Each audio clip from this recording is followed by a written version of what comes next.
go start your own thing, and encouraged it. And when I would say, well, I'm not sure what I'm doing, I could fail. I mean, what's the worst that's going to happen? Go fail 5 times. It doesn't matter. What was like the first biggest challenge you faced collectively? We did a deal on a handshake.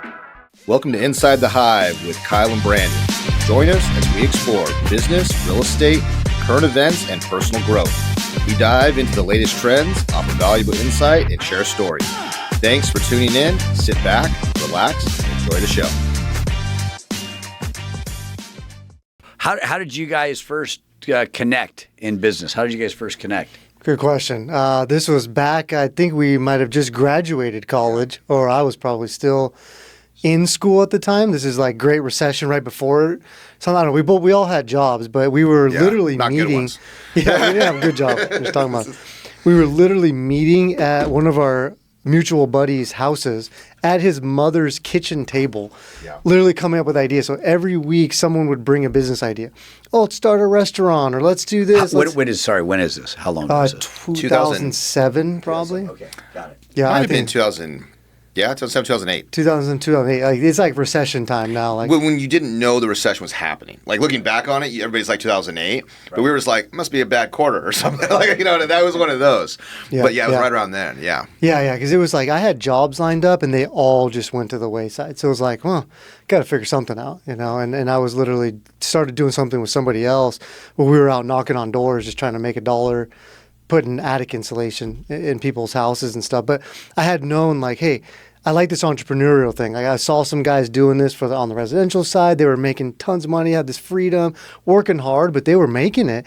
And I didn't see them as any smarter than we were. So I was like, guys, there's something here. We just started meeting every week diligently, coming up with ideas, bringing ideas to the table. And one that stuck was like this solar thing. We're like, all of a sudden the rebates, Obama became president. All of a sudden the rebates started coming out. All the utility programs were paying people to put solar on their house, put insulation, make their homes more energy efficient.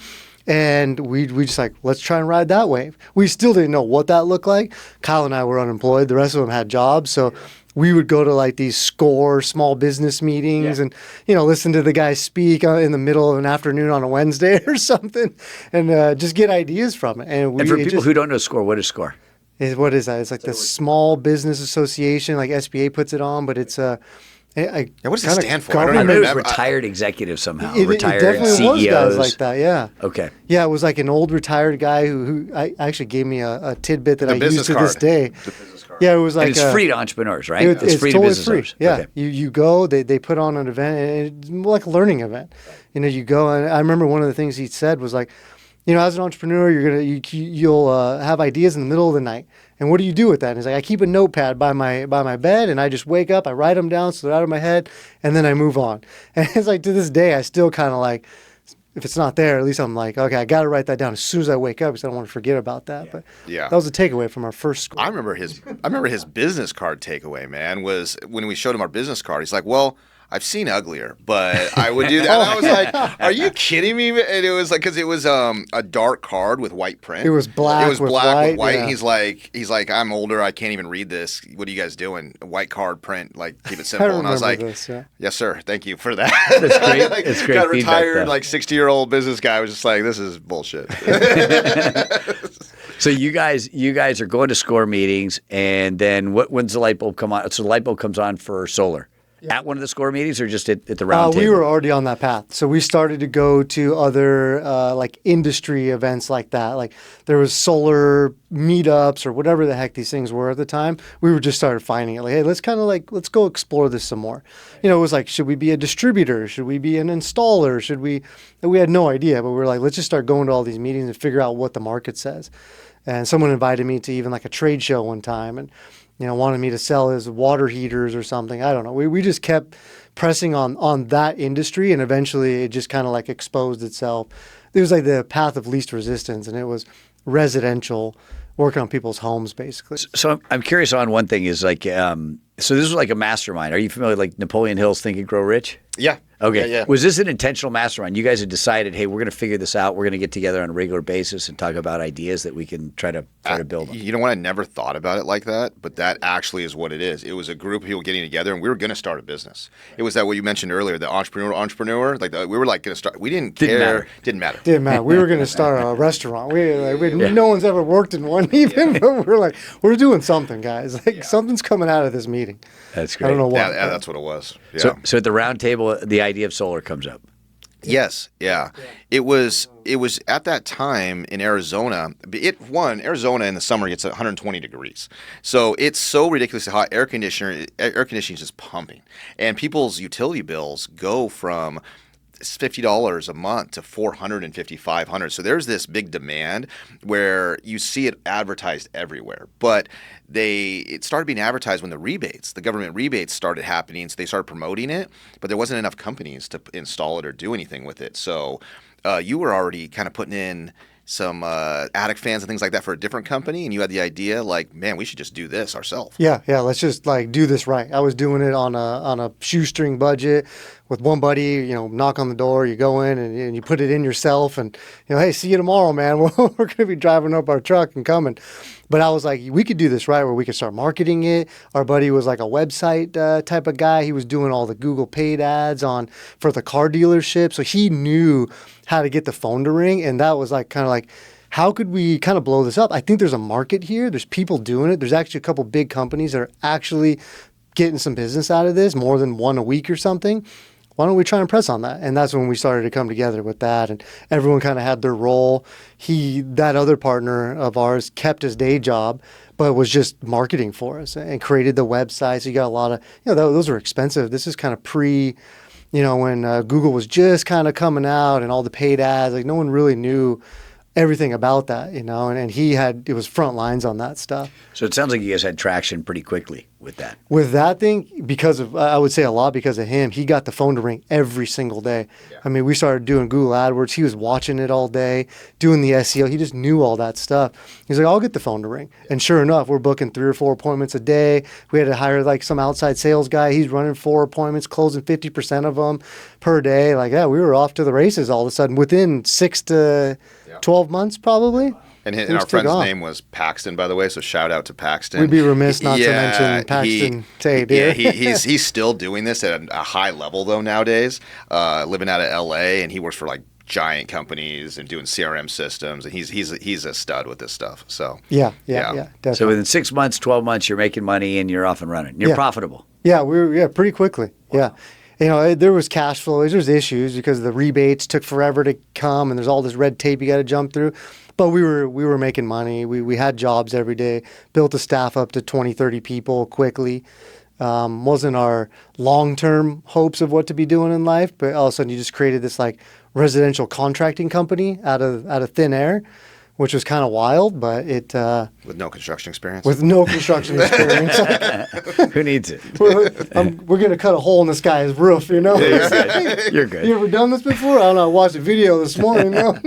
We're doing it. We had guys one time, man. We were in the attics of these houses, and someone stepped on a water line, but the insulation would cover it up the spray, so they didn't see it. So the entire ceiling, the entire roof, just filled with water, and then it just came crashing down in one giant thing.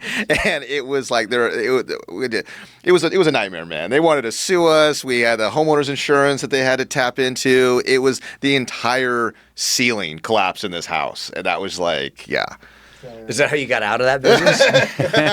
Actually, no. But that was one of the one incident for sure. Yeah. How we ended up getting out of that was we actually expanded it to California, and it just never stuck. We wanted to be. I didn't want to come to California and live in. Oh, that's right. This was in Arizona. It was in Arizona, yeah. So you have this huge delta of temperatures, and that's what really pushed a lot of. It made sense, right? It made sense to be more energy efficient. Your electric bill's $400 a month in the summer. It just made sense. Like the math just made simple sense. Like within a couple of years, you're going to have a return on this investment. Your house is going to be more comfortable, everything.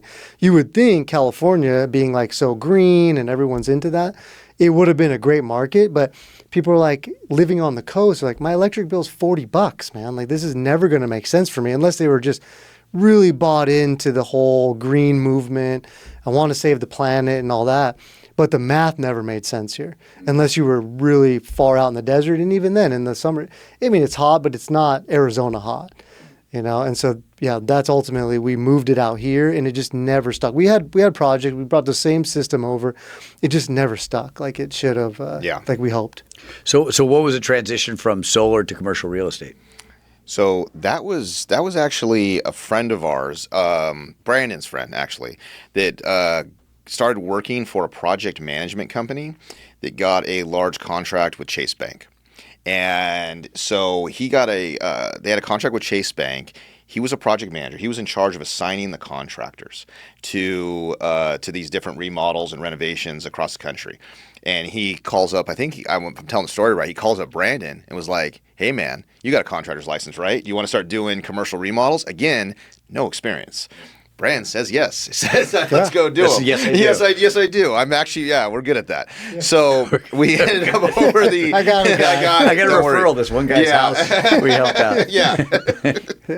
So next thing you know, they sign us up as a contractor, and they started giving us projects, and we did 300 Chase Bank remodels in how many years? Like 3 years, 4 years? Yeah, like just a 2-3 year period, went on a rampage on that. So then the residential kind of gets ignored because I'm like, hey, this is way more fun. It's just they're bigger projects. They're just by the numbers. There's not that emotional attachment to the home. You're in people's homes. Like it's like their biggest investment of their life.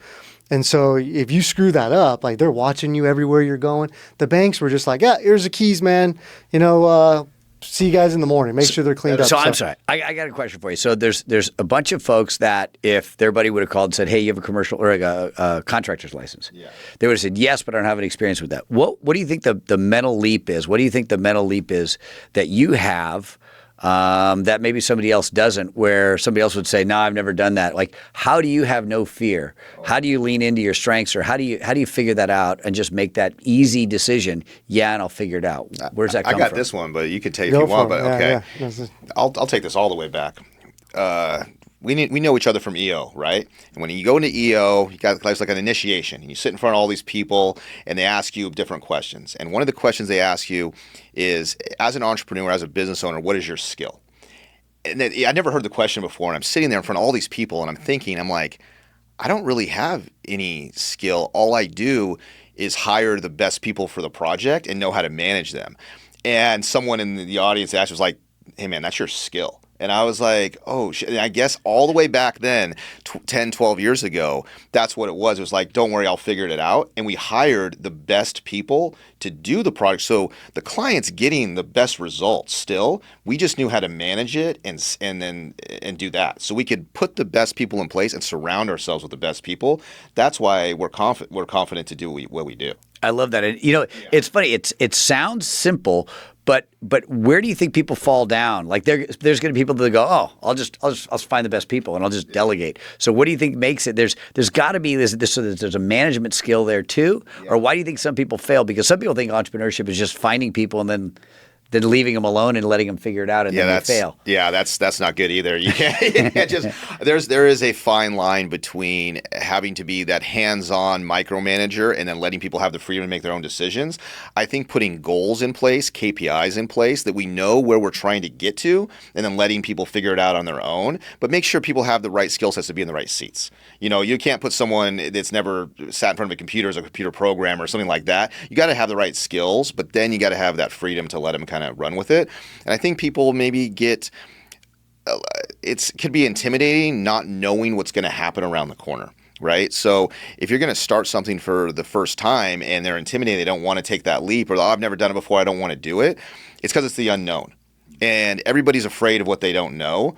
But sometimes, I forgot like what the exact saying is, but like it's gosh, it's like satisfaction's on the other side of, oh my gosh, what is it? But I forgot. It'll come back to me. I think I know where you're going. Yeah, but it's like on the other side of fear. Yes. Yeah. It's like something's on the other side of fear, and you got to get through that. And that's kind of what it is. Sometimes you just got to take a swing and think to yourself, what's the worst that's going to happen? That's really kind of it. I wish I had a more articulate answer for that, but sometimes you just kind of have to go forward and then build the plane on the way down. And I wonder also, I can't help but wonder if also some of the quote unquote failures you had in the previous business, you knew those were opportunities to test your limitations. Now you knew what you didn't know, and now you knew who to hire. That's probably a good point, actually. To sort of compensate for maybe some of the yeah. past mistakes. Yeah, absolutely. So how many jobs does he give you?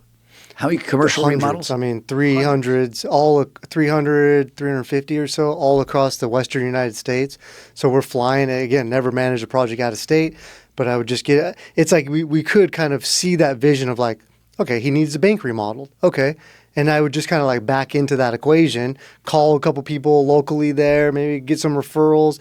Next thing you know, a team showing up at night and doing a remodel for us. And yeah, we were flying around the Western United States, Utah, Colorado, Texas, Arizona, California, and just knocking these things out by the bundles. So Malcolm Gladwell calls it like the 10,000 hours. So that's your push. That's your 10,000 hours in just commercial like remodels. You're doing all this stuff. That was our crash course in commercial construction, I guess. Right? We got exposed to a few other things, but that was definitely like, okay, this is where I think we're meant to be, at least in this arena, not working on people's homes. I think at least I always wanted to be doing bigger projects. You know, the home thing was just something that was a Band-Aid. Got to get some cash. Got to survive. Got to eat this month. But I was like, I didn't go to school to, you know, for engineering, you know, any real estate, whatever that was.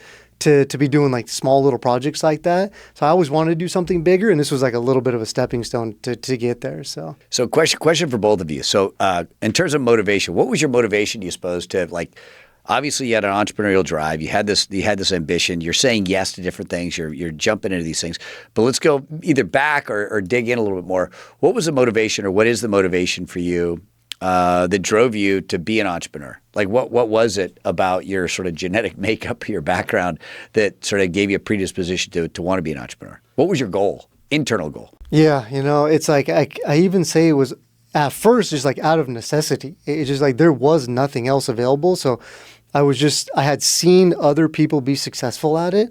And so I just said, I can do that. Like I'm watching this happen unfold. I'm there with him. It was like my girlfriend's brother at the time. And he was killing it. And I was just watching him, and he was kind of like a little bit of a mentor about it. And I said, I think I could do this. And it was just something I saw inside of me, like, I want to do that. Like, this guy's making it happen. I'm watching his group of friends make this happen. There's nothing in my head telling me that I can't be what he's doing. You know, and I'm also having, at this time, I do have an internship, but pre-recession, at a job would probably be like my career path, right? I was like, we're on a construction kind of path there, engineering. And these old guys were like, don't do this, man. Do not, don't get into this. Like, look at us. We're miserable here. Same thing every day. Our wives hate us. And I'm looking at them like, you guys are kind of right, man. You guys do look a little miserable here. He's like, and I'm like, yeah, I'm watching my other guys here, start businesses. He's like, yeah, do that. You're young enough right now. Go do that. I'm 22 years old at this time. Go try that. Well, what do you have to lose? And so like there was people, external factors kind of pushing me, and I'm thinking, and I keep thinking like, well, this is possible. Why not? Like, what do I have to lose? It can't get any worse than where I'm at now. Yeah, jobless right out of college. So love it. So it sounds like a mix of necessity and opportunity, and thinking, like, what have I got to lose? And if that guy can do it, I can do it too. Yeah, that's kind of how I've been thinking. So yeah, mine was a combination of a couple things. I was fortunate enough to come from a family of entrepreneurs.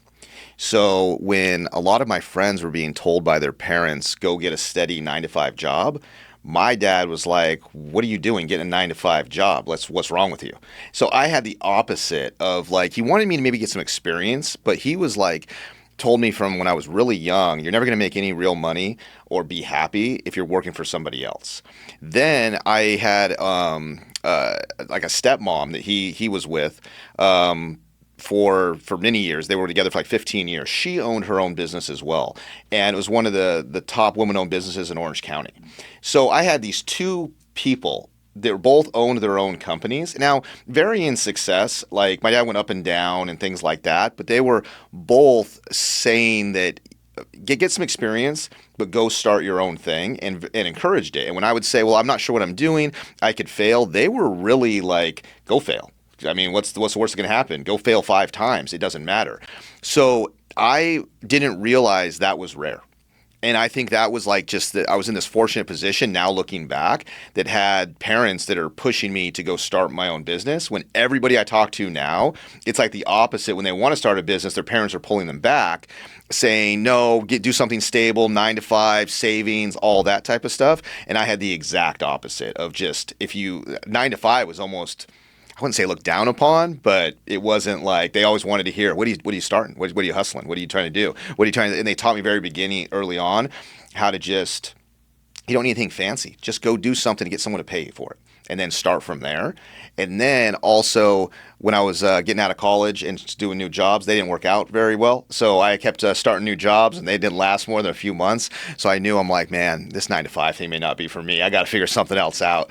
I think I got fired from like 5 in a row. I was like, I gotta figure something else out. So that's how Then I met Brandon. He wanted the same thing, and then it just kind of took off from there. I love it. And did you have any aspirations for where this was going to ultimately take you, or was it the opportunity to say, let's ride this and see where it goes, or did you have a vision for where you wanted it to go?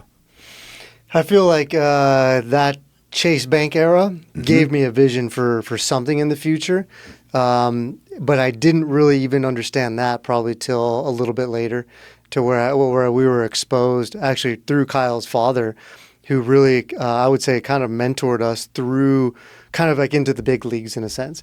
Saw like, hey, you guys are actually got something going here, and allowed us to get exposed to things that I don't know how I ever would have been. You know, we got to sit down with billion-dollar CEOs of giant development companies. And at least I just got to sit at the table, at the conference table with these type of people and just hear how they speak. You know, I didn't get to be a part of the projects maybe, but I just got to understand like how they were doing things.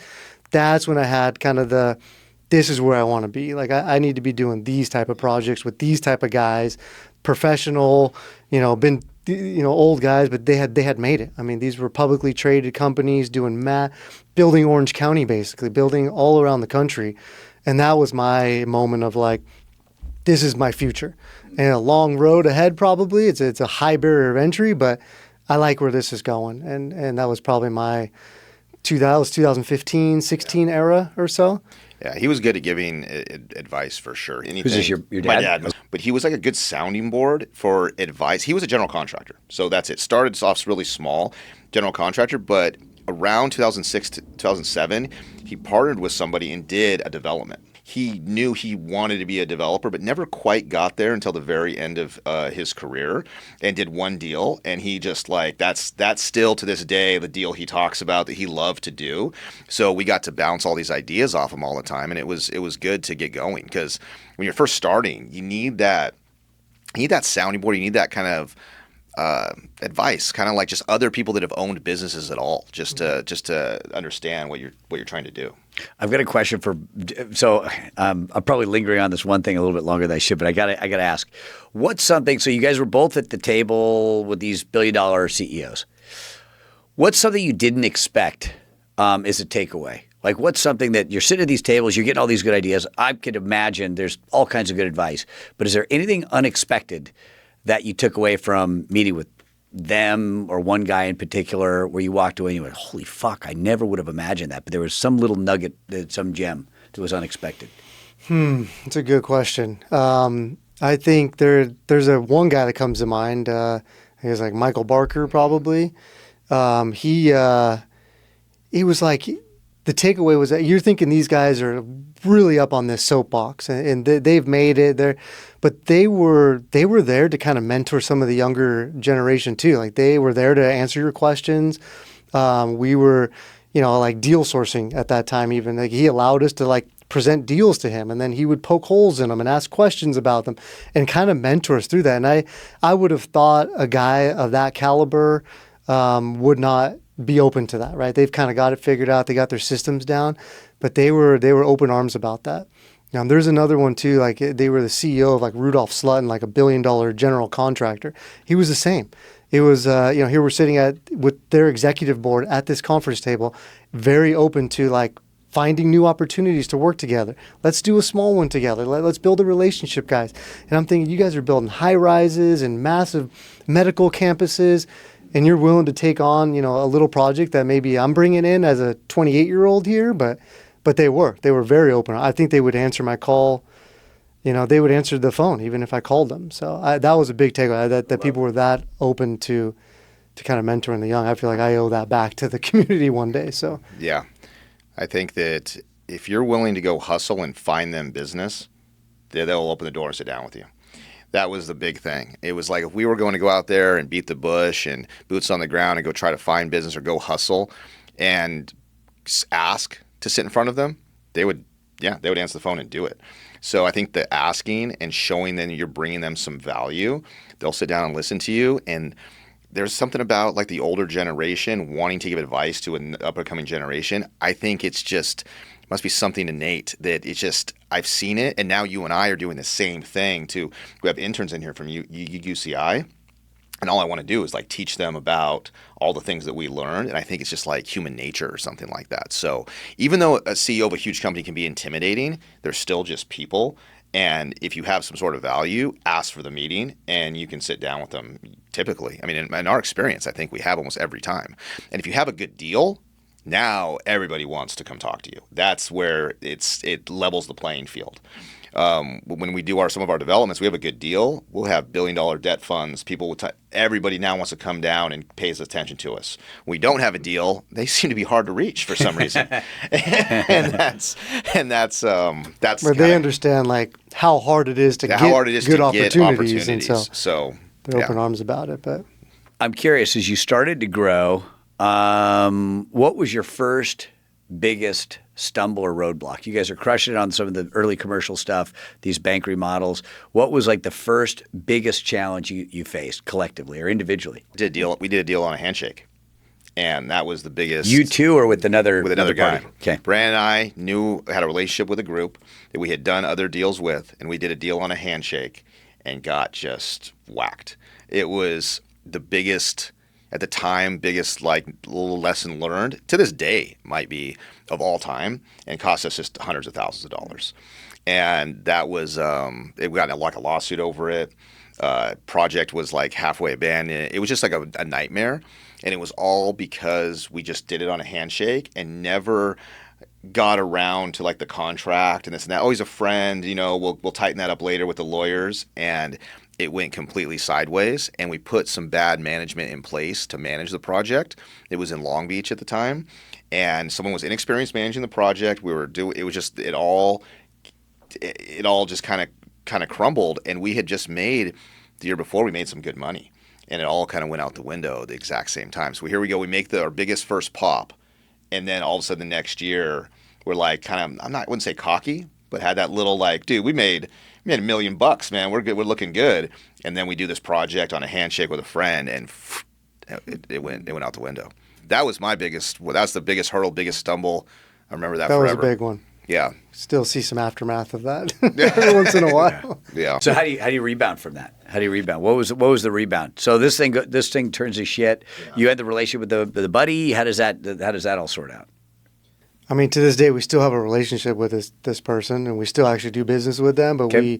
we took a big step back as far as processes, contracts. We're in a very litigious type of business, so everything is documented, multiple systems put back in place. I mean, it really opened our eyes to like the complexity of what we're dealing with, and the size of the projects that we're dealing with. That we got to take this stuff serious. So which leads me to sort of the next question is, so what are some of the biggest epiphanies, the aha moments you had that transformed, everybody? Actually, before I do that, was there any other major hits you guys took along the way where you like either internally or externally, or in your personal life and your business life, if you want to go there, where you were like it challenged you, it pushed you, where everybody knows that their business life usually is predicated on their personal life. If you get your shit together in your personal life, your business life has a lot better chance of surviving. If your personal life is shit, good luck with your business life. Or at least there's going to be challenges, at least in my life. But were there any other challenges? So one handshake deal, no good. That's off the table moving forward. Was there any other big mistakes or challenges? We took on probably too much work at one point too. I would say this is kind of pre-COVID even, 2018, 2019, that we just mismanaged. We took way too much on. We had no staff or just a couple of people. And we started making sales, and we had no systems in place to deal with it. This is what led into that that big failure. It was one of the 10 things we had going on that year or two. Yep. With no management in place, no systems, contracts are all new, if they even have them. And we took some losses those years. We had lots of money coming in, but going out the door just as quickly. And we just didn't know how to manage that scale yet. One of the things that we did that was a mistake is when you take on that much volume and you can't handle it internally, you have to start outsourcing things. And we outsourced one of the projects to another design builder. And our plan was, okay, we have so much volume, we're going to outsource it to them, we'll put a modest margin on it, and that's it. But we didn't do really a lot of our due diligence internally. So it was this one project in Costa Mesa, and it was someone's startup too, a vegetarian place. And we hired a guy to do the design build, and when we got the pricing back, we presented it to her. But we had full trust in him that everything was accurate, and the price was very high. But we didn't know that at the time. She's looking at it, and she's like, "Are you guys out of your mind? Like, what is this?" And we're standing behind it saying, "This is accurate." All we did was put like a 5% markup or something. Nothing big. We had so much volume. She's like, "I'm going to go out and get other pricing and so forth." And we'd already been doing the design, so we had to charge her for that. Then she goes out and gets other pricing, and it's like half the cost. And it made us look so bad. And we go back to this guy like, "Hey, what the fuck, man? Like, you just like made us look like a bunch of assholes. We can't tell her that we had to outsource this because that makes us look unprofessional. We're over when we have 10, 12 projects going on at the same time." So it just put egg on our face. She goes out and does, to this day, I think this lady still like dislikes us, and I don't blame her, because we gave her we presented a price, and this guy was trying to take advantage, and it went through us. So that was another hurdle. So those two, I think, of the friend handshake deal and outsourcing to someone that you've never worked with before. That's if you're going to outsource, you got to put management in place, because that's your name. That's your that's your reputation. So if you got to have controls on that, and we didn't, so that's what happened. I love that. I mean, I made a note: contracts, management, systems and controls, and then leadership. Yeah, is taking ownership of it to make sure it's not somebody else's problem, it's your problem. Yeah, and you solve it. So what's the plan then moving forward? So as you start to put contracts in place, management in place, systems and controls, and you're establishing, a stronger leadership over the company, what's the plan after the commercial project, after the banks? Yeah. So we'll fast forward to even more recent, probably during this time period, the 2018-19 pandemic era. Kyle and I think, set a goal of like, we got to get out of this type of business. This is construction management, general contracting. We got bigger aspirations here. Like, we're not experts at this. I mean, we do it, we're good at it, but this isn't like our lifelong dream here. We want to get into the next step, which is like own our own properties here and develop our own properties. And that's when that kind of started. This stems back to that 2015 era where we were exposed to that and we saw that. But to get into that, the barrier of entry, the capital you need, the resources, the expertise, it was just like almost impossible. I mean, you could maybe find someone else an opportunity and just pass it on. But we had that goal in mind. I mean, we were writing this on the board. I wasn't writing in my journal, "I can't wait to be the biggest contractor in town." It was like, no, we're going to own a retail center. We're going to buy apartments. We're going to go. That's the path we're going down. So that's the new vista. That's the new North Star to us. Still is going to take another 5 years from that point, but that was like we already started to kind of plan for, like, after going through that drama, and then the pandemic hits, and we take a huge dip there just because all the banks stop lending, and we can't even get projects in the door at that time. It was just another reason of like, we're going to keep doing this, but it's kind of more of a means to an end to us as on some level. So, our plan was development early on. That was the North Star for sure. And after the banks, we tried to do some other commercial projects, but we realized there's a difference between office space or industrial and the retail that we were doing. Chase Bank is retail, basically. There's different types of construction for different asset classes. And what we did is, once we were done with the Chase Banks, we started rolling into, okay, well, now we should probably market for retail, since that's what our experience is. And we started doing a lot of retail projects and restaurant projects. And what we were told, we had some advice that you want to go to like a niche. You want to really get down to like, you're not in construction, you're not doing commercial, you're not doing retail, you're doing like restaurants. So we took our website and everything we did, and we were just, we're the retail and restaurant expert design builders in Southern California. And we really like tried to hammer that into everybody, and we started getting a lot of business. And we got some contracts with some large restaurant groups. Real Mex at the time does $400 million. They own every El Torito and Chevy's and Acapulco, Las Brisas down in Laguna, things like that. And they started, again, Brandon had a friend. He's a relationship guy. So he had a buddy that gave us those contracts. We started doing all these remodels and renovations and things like that again. And that's what we started. Once we started doing that, we started getting other clients. But then when we did Rock and Brews was another one. And when we started doing that, the clients would talk to us about, I can't find another space. So I'm like, that's the only thing holding you up from doing another project with us is you can't find another space. And we were talking, we're like, well, maybe we should get our broker's license or real estate license and help them find spaces. So we went out and got our real estate licenses. And now I was playing commercial real estate broker. I didn't know what a fucking triple net was. And it was like, that was a big learning curve. But what we did again, don't know how to do it. We had a guy, two friends of ours, is Mike and another guy named Kyle in Arizona, that were professional commercial real estate brokers. So what we did is we partnered with them. I gave them a call. I was like, hey, man, I have clients right now. Will you partner with me 50-50 and split the commission and just let me kind of ride your coattails? You take the lead. And that's what we did. Next thing you know, we started doing tenant representation for retail and restaurants around California and the United States as well. So now we had commercial design experience, restaurant retail design experience. We had retail construction management experience, general contracting experience, and now tenant representation and brokerage experience. Then I'm getting a little long-winded here, but then what happened is we'd have a client come to us and say, well, I can find a spot, and I know you guys are great design builders, but I don't have the money. And we're like, you need a loan? So now we're jumping into, we made relationships of where we're going to go, we'll help you facilitate your whole SBA loan. We'll do this. We align ourselves with brokers. So now we knew how to find the spot. We knew how to arrange the debt. We knew how to do the design. We knew how to work through the city. We knew how to do the construction. And then Brandon was like, well, what about the furniture, fixtures, equipment? He's like, well, let's tack that son of a bitch in there too. And next thing you know, we branded ourselves as we're turnkey retail. Right.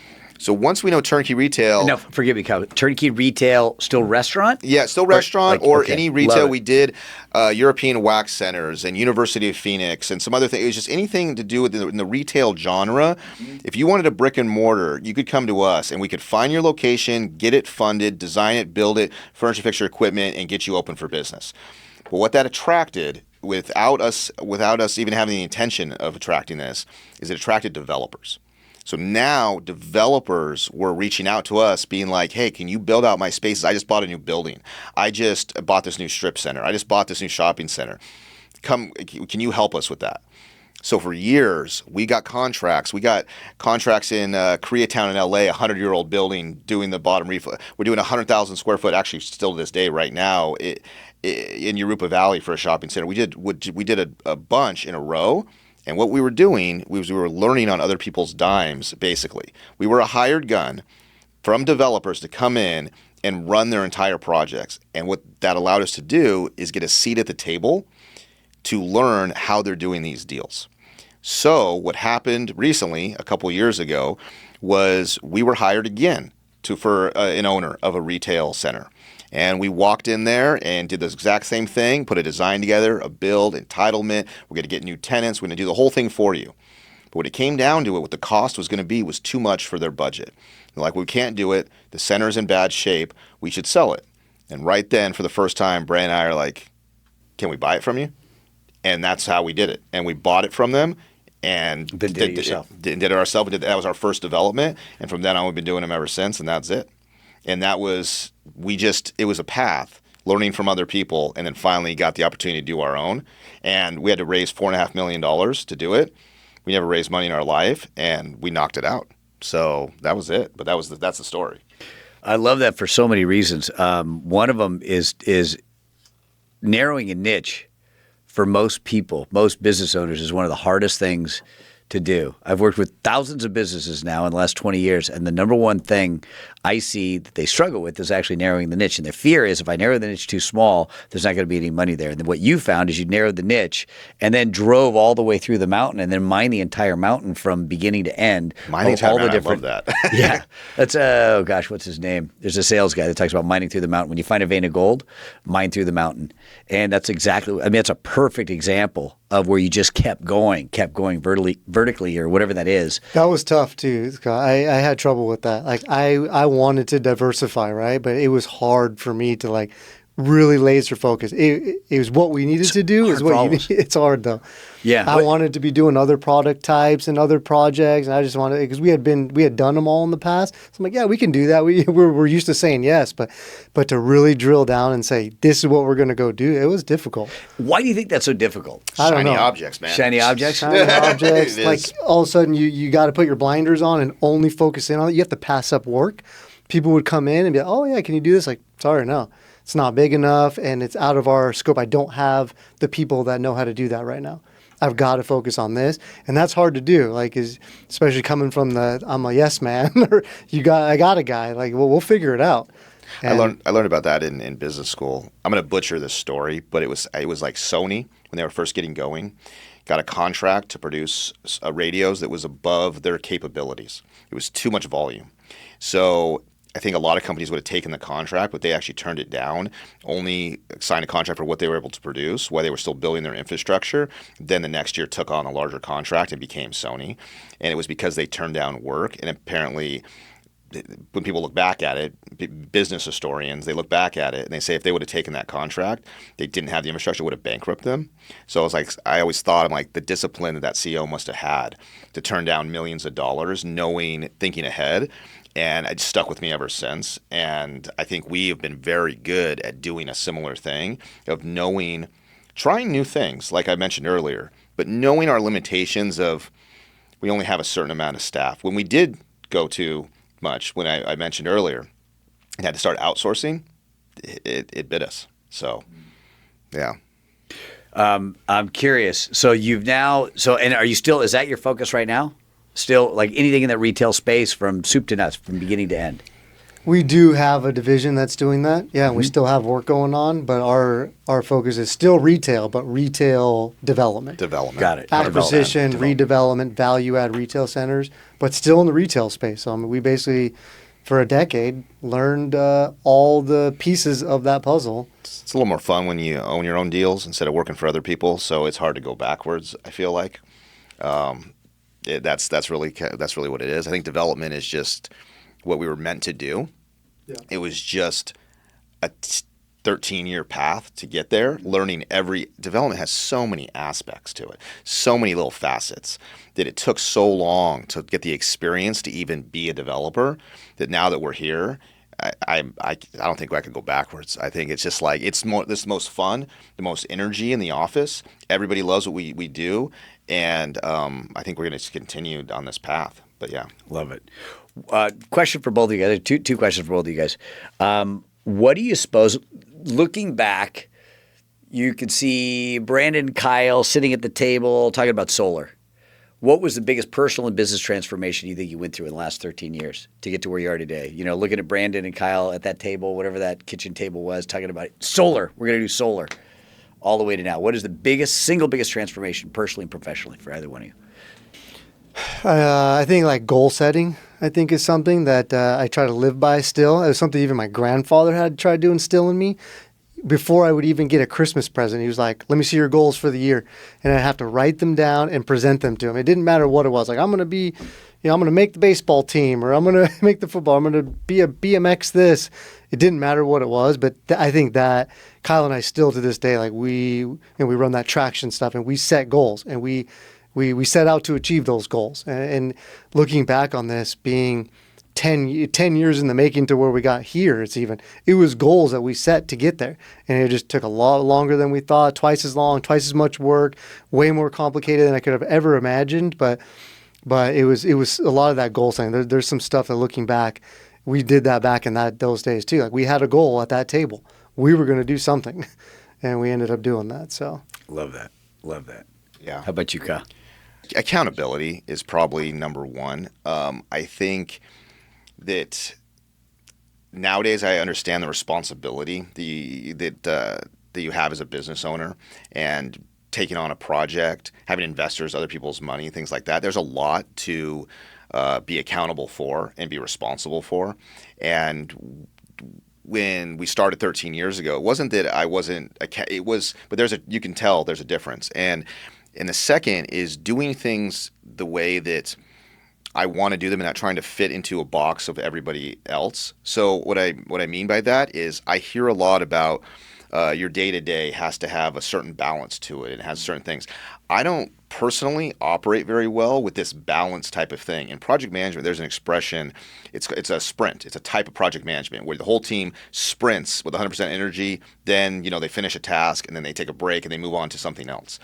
In life, I've found myself doing that, where I will just go on a rampage and crush it for like a week and a half, 2 weeks, and just go on this mission, work weekends, night, lates with Brandon, always on the phone. But then I'll almost like I run out of gas, and I'm like, okay, I need like 2 days to kind of recharge a little bit. I'm gonna go by the beach. I'm gonna hang out with something like that, and kind of relax and recharge. So I think I'm just different, where I can do sprints. I need to recharge by myself. I need my own time. That type of stuff. So learning how I work the most effectively and efficiently, and being accountable, those two things are completely different from when I started. Love that. Love that. Brandon, what advice would you give either an entrepreneur, some 20-something, 18-something, whatever the age, it doesn't really matter, an entrepreneur who wants to become an entrepreneur, who wants to become a business owner, either in real estate or not? What advice would you give him or her getting into the business? It's a tough business, but there is a persistency and a discipline that's needed. I think getting into this business, it's a long-term career path. This is not like a get-rich-quick scheme by any means, even though you see a lot of gurus online and, that they're I'll do this or that and you'll make these huge pops. It's great, but there is a massive learning curve to get there. It's super complex, but it's definitely possible. But just commit to it for the long term. Stay disciplined. Stay persistent on your day-to-day. Set some realistic goals, whether if they're small. You'll get there, but realize that you're going on a long path here. And it's a fruitful path, and it's very rewarding at the end or during it too. I mean, enjoy the journey a little bit, but it is definitely, you've got to stay disciplined and you got to stay positive, because you're going to have some downs. The early days are dark at times, no projects, no work, no deals, but you'll get through that. There are deals to be had out there. So. I don't know, man. Mine's controversial. I don't know. I don't know. I feel like I'm going to get some hate for this one, but people hear a lot about follow your passion. I think that's bullshit, and I'll tell you why. I think if you follow your passion, it doesn't make any money, or there's no demand for it. You're just going to have a miserable life. You're setting yourself up for no money. Eventually, that's going to lead into anxiety and depression and this. It's just like a whole cluster of bad.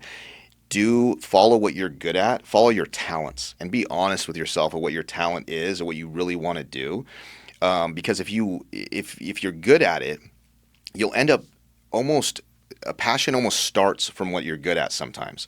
When you're good at something and you see success and it becomes more fun. When you have more fun and then other people start giving you the attaboys of like, look what you've accomplished, then you start having a passion for it again, and your passion evolves. We started off in solar and energy efficiency people's houses. There's no passion behind that at all. It was just a business there was a demand, there was a need for it. Now, all these years later, development, I have a huge passion for. And it allows you to go do your passion. So if you do what you're good at and you go on this path of trying to be successful, passion seems to find you at the end instead of the opposite way around. So that's it. Start with what you're good at first. Passion sometimes will come, or you can end up having the freedom to do what you're passionate about. You love playing the guitar, but you can't make any money on it. Go make $1 million. Now you can play the guitar all you want. And it's like, that's really kind of what I think about it is kind of understand your skill sets, understand yourself, and go in that direction. I love that. Sorry, I do have one more question then. Yeah.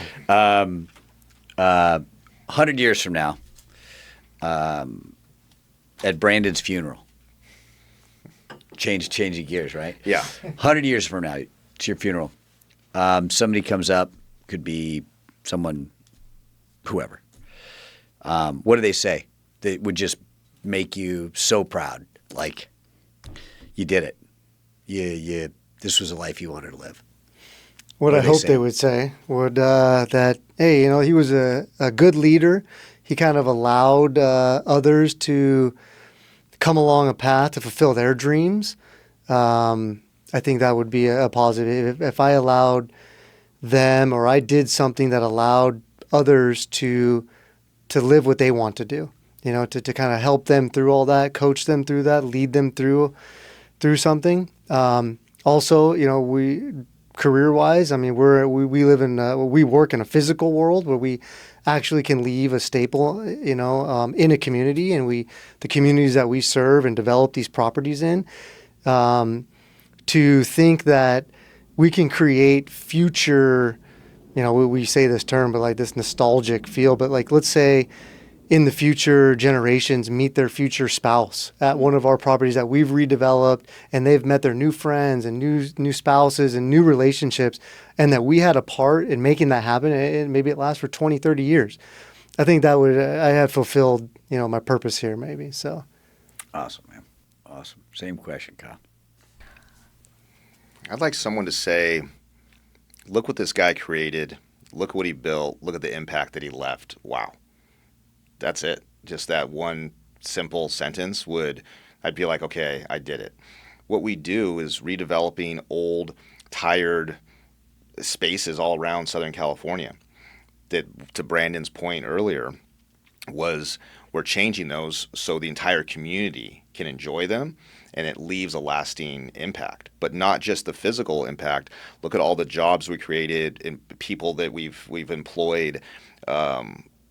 When I say what we created, these companies, everything from the logos on the screen to this podcast we're on right now, started out as just ideas. They were just nothing. They were just like some idea that we had, and we breathed life back into it. We breathed life into it, and then it now is real. It's a real thing. We're sitting here right now, and like this. So the spaces that we create are tangible things, but there's also just ideas that are created, businesses and things like that. So that creation or that impact, that's kind of what I want to have someone say, like, wow, look at what that guy did. Awesome. Well, thanks for spending time with me today. Thanks for Scott. This has been awesome. I really enjoyed it.